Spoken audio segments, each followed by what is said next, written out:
Hello everyone, welcome to my YouTube channel. आज की worksheet हमारी 48 और डेट है 23 अक्टूबर 2020 और आज का टॉपिक है हमारा कलेक्शन ऑफ डाटा। तो आज हमें सिर्फ इसका इंट्रोडक्शन पढ़ना है कि डाटा का कलेक्शन होता क्या है और डाटा का मतलब क्या है।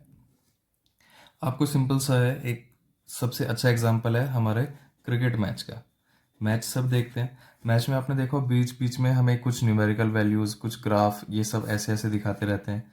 यहाँ से कि दो टीम्स के ग्राफ कंपेयर कर देते हैं अलग अलग कलर से, एक ऐसा आ जाता है, फिर एक ऐसा कंपेयर करके इस तरीके से बना देते हैं। तो इसमें ग्राफ में आपको सिर्फ ये याद रखना है कि ग्राफ इजी, ये जो कलेक्शन ऑफ डाटा है ये हमारा कलेक्शन, ये जो कैलकुलेशन है सारी इजी बना देता है। अगर हमने कोई मैच नहीं देखा, 3 घंटे का, 4 घंटे का, 5 घंटे का मैच मिस कर गए, तो हम इस ग्राफ की हेल्प से पूरे मैच को समझ सकते हैं। इस कलेक्शन जो हमारा डाटा बना, डाटा से ग्राफ बना, उससे हमें इजीली सब कुछ पता चल जाएगा। ये दो चीज कंपेयर कर देता है, पूरे डाटा को कलेक्ट करके लास्ट में दिखा देता है कि ये दो टीम थी, एक को ब्राउन से दिखाया, एक को ग्रीन से। इस ओवर में इनके विकेट्स गिरे, इतने इतने रन्स पे उतने विकेट गिरे, दोनों को कंपेयर कर दिया कि पहले का ग्राफ, पहले स्टार्टिंग के ओवर्स में ये ब्राउन वाली टीम ऊपर से नीचे आई, अगले ओवर्स में इसमें ज़्यादा हाइक था, इसमें ऐसे कम। तो इस चीज़ को कंपेयर कर देता है कि हमारे लिए एक ईजी 2-3 घंटे का जो मैच है वो हम सिर्फ इस जो डाटा से कलेक्ट करके ग्राफ बनाए उससे हम इजीली समझ सकते हैं। तो डाटा का सिर्फ हम मतलब क्या दे सकते हैं, अगर हम डाटा की डेफिनेशन बताएं कि डाटा की डेफिनेशन क्या होगी, ये हो गया, it is a collection of numbers gathered to give some information. जब भी हमें कोई इंफॉर्मेशन मिले एक पर्टिकुलर डाटा से, एक उन कलेक्शन से, उन्होंने किसी ने भी कलेक्ट किया, हमारे लिए कलेक्ट किया गया, हमें एक इंफॉर्मेशन बताई गई, तो उस चीज़ को हम क्या कहेंगे, डाटा। डाटा हमारा किसी का भी हो सकता है। क्लास में बच्चों की हाइट्स का कर लिया कि हमारे जो भी सेक्शन 9th ABCD, उसमें बच्चों की हाइट्स का डाटा निकाले, कंपेयर कर लिया क्या होगा। इसके बाद हम चारों सेक्शन में बच्चों का, स्टूडेंट्स का डेटा निकाल सकते हैं कि हर सेक्शन में कितने कितने बच्चे हैं। उसके बाद हर सेक्शन के, पर्टिकुलर सेक्शन के मैथ्स में किस किस के कितने कितने मार्क्स आए हैं, अलग अलग सब्जेक्ट के मार्क्स निकाल सकते हैं। तो हम किसी का भी डेटा कलेक्ट कर सकते हैं। ऐसा कुछ नहीं है कि हमारे पास एक पर्टिकुलर चीज़ का ही हम डेटा कलेक्ट कर सकते हैं। किसी भी चीज़ को हम अरेंज करने के लिए, इसमें हाइट्स का हुआ, जैसे स्टूडेंट्स का है, मैथ्स के मार्क्स का है, किसी भी चीज़ का हम कुछ भी। अभी रिसेंट जो हमारी ऑनलाइन क्लासेस चली हैं, वर्कशीट्स आती हैं, इसमें हम एब्सेंटीज कलेक्ट कर सकते हैं कि कितने बच्चे हमारे एब्सेंट हैं, कितनों ने वर्कशीट वापस करी, कितनों ने नहीं करी। कुछ भी इंफॉर्मेशन गैदर कर सकते हैं, कुछ भी इंफॉर्मेशन बना सकते हैं और उससे फिर अपना इस ग्राफ के हेल्प से उसे शो कर सकते हैं। अब आता है डेटा के टाइप्स। ये चीज़ आपको समझ में है। एक होता है प्राइमरी, प्राइमरी डेटा, और दूसरा है सेकेंडरी। प्राइमरी डेटा वो डेटा है जिसे आप खुद कलेक्ट करते हैं। एक पर्टिकुलर, मतलब आपके दिमाग में एक चीज़ फिक्स है कि मुझे इस चीज़ के लिए अपना कोई टेबल बनाना है, इस तरीके से एक टेबल बनाना है, कोई इन्फॉर्मेशन कलेक्ट करनी है, जिसे आप खुद अपने आप एक एक बच्चे से पूछ के कलेक्ट करेंगे।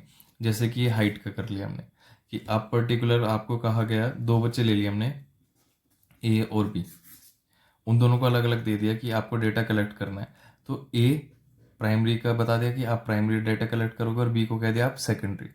तो ए क्या करेगा, हाइट्स के लिए, तो वो हाइट का एक एक बच्चे के पास जा जाके उससे उसकी हाइट नोट करेगा कि आपकी हाइट कितनी है। वो क्लास में 40 बच्चे हैं तो 40 बच्चों के पास जाके अपने आप नोट करो।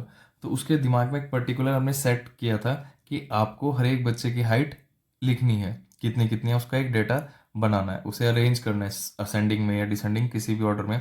तो वो पर्टिकुलरली दिमाग में एक चीज़ सेट करके जाएगा, अब मुझे हर एक बच्चे की हाइट पता करनी है। ये है हमारा प्राइमरी डाटा, जब हम खुद उस इंफॉर्मेशन को कलेक्ट करेंगे। सेकेंडरी डाटा में क्या आएगा, सेकेंडरी डाटा में आएगा जब इंफॉर्मेशन पहले से कलेक्ट हुई है और हम कहीं से वो सोर्स से ले रहे हैं। जैसे हम प्रोजेक्ट बनाते हैं कुछ भी, तो सबसे पहले हम क्या करते हैं, गूगल ओपन किया और वहाँ से कॉपी पेस्ट। तो वो सारा क्या है कि किसी ने पहले इंफॉर्मेशन वहाँ रखी हुई है, किसी ने पहले कलेक्ट की हुई है। तो जिसने कलेक्ट की हुई है वो था प्राइमरी डाटा। अब हम उस कलेक्ट हुए को यूज़ कर रहे हैं, तो अब हम क्या कर रहे हैं, सेकेंडरी डाटा। तो हम वापस अपने एग्जाम्पल पे आते हैं, ए और बी पे। तो ए ने क्या करा, सबकी हाइट लिख के ले आया, जितनी जितनी इसकी हाइट थी, 4.5 फीट, 4 फीट, 4.08 फीट, तो इस तरीके से ले आया, 5 फीट, 5.2, 5.7, कुछ 40 बच्चों की इस तरीके से पूरा डाटा। तो अब बी ने क्या करा, बी को हमने टास्क दिया कि आपको इन्हें असेंडिंग ऑर्डर में अरेंज करना है। तो बी क्या कर रहा है, एक डाटा तो बना रहा है लेकिन पहले से किसी और का कलेक्ट करा हुआ डाटा यूज कर रहा है। बी अपने आप नहीं गया एक एक बच्चे के पास पूछने के लिए। बी ने सिर्फ क्या करा, ए का जो डाटा आया था उसे मॉडिफाई कर दिया अपना, उसे बस यूज करा। तो आपको सिर्फ दोनों में डिफरेंस क्या है, प्राइमरी में क्या है कि पर्टिकुलरली एक एक बच्चे को खुद वो डाटा कलेक्ट करना पड़ेगा, बच्चा हो या फिर कोई भी मैन हो जो आदमी जॉब पे कर रहे हैं कुछ भी, तो वो अपने आप पर्टिकुलर अपने आप कलेक्ट करेंगे। और सेकेंडरी में वो कलेक्ट करे हुए डाटा को ही मॉडिफाई किया जाएगा, उसे यूज करेंगे। तो हम यहाँ फर्स्ट क्वेश्चन में देखिए, give 2 examples of data that you can collect from your day to day life. तो आपको क्वेश्चन फर्स्ट में 2 डेटा देना है जो आप डे टू डे लाइफ से कलेक्ट कर सकते हैं। जैसे आपने ये कहा कि अगर आपके पास टाइम है शाम को 4 से 5 बजे, आप बालकनी में खड़े हैं, तो 4 से 5 बजे के बीच में कितने व्हीकल्स हैं, कितने 2 व्हीलर्स हैं, कितने 4 व्हीलर्स हैं जो आपकी गली से निकले। तो इस तरीके से आप कुछ भी डाटा बना सकते हैं कि डेली आपने अपने व्हाट्सएप ग्रुप में, अपने क्लास के व्हाट्सएप ग्रुप में ये चेक किया कि कितने बच्चों ने आज मैथ्स की वर्कशीट रिवर्ट बैक की। इस तरीके से ऐसे कोई भी आपको 2 एग्जांपल्स लिखने हैं। सेकंड क्वेश्चन में दिया है कि हमें क्लासिफाई करना है कौन सा प्राइमरी और कौन सा सेकेंडरी। अभी बताया प्राइमरी में क्या है जो हमने खुद कलेक्ट किया, और सेकेंडरी क्या है जो हमें कलेक्ट करा हुआ मिला, हमने उसकी हेल्प ली है। तो फर्स्ट एग्जांपल है शू size of 10 students of class 9th।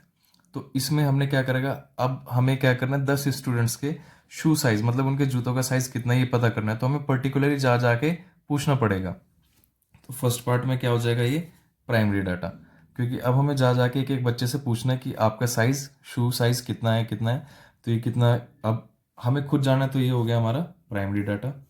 B part में the blood groups of any 20 of your friends. अब आपको ब्लड ग्रुप है, ब्लड ग्रुप उन्हें पहले से ही डॉक्टर्स ने बताया हुआ है, तो वो आपने फाइंड नहीं किया, आपने बस उनसे वो इन्फॉर्मेशन ली हुई लिखी है। तो ये क्या हो गया हमारा सेकेंडरी डाटा। सी पार्ट में number of members in the families of your classmate. अब वो फैमिली मेंबर्स तो उनके क्लासमेट, उनके आपके फ्रेंड्स के फैमिलीज में मेंबर हैं, आपको पर्टिकुलर एक एक से जा जाके पूछना पड़ेगा, पर्टिकुलरली आपको डाटा बनाना पड़ेगा। तो ये भी क्या हो जाएगा प्राइमरी। डी है marks obtained by 30 students in maths. अब जो मार्क्स आए हैं वो टीचर पहले से चेक करके दे चुका है, आप उस चेक करे हुए मार्क्स को बच्चों से पूछ रहे हो। तो वो क्या है, पहले से ही एक डाटा बना हुआ है, वो आप अटेन करें। तो ये भी क्या हो जाएगा सेकेंडरी। लास्ट पार्ट में क्या दिया, number of plants planted by 100 schools during one महोत्सव। अब ये स्कूल्स ने प्लांट्स को लगा दिया है, आप पर्टिकुलरली एक एक स्कूल से पूछ रहे हो कि आपने कितने लगाए। तो डाटा पहले लगा हुआ है, हर एक स्कूल्स के पास इंफॉर्मेशन है कि हमने 10 लगाए, 20 लगाए, 50 लगाए। तो ये आप डाटा उनसे कलेक्ट करा हुआ डाटा आगे और कलेक्ट कर रहे हो। तो इसमें ई पार्ट क्या हो जाएगा हमारा, ये भी सेकेंडरी डाटा। वीडियो को लाइक करें, शेयर करें और चैनल को सब्सक्राइब करना ना भूलें। रेगुलर अपडेट्स के लिए आप बेल आइकन को भी प्रेस कर लें। Thank you.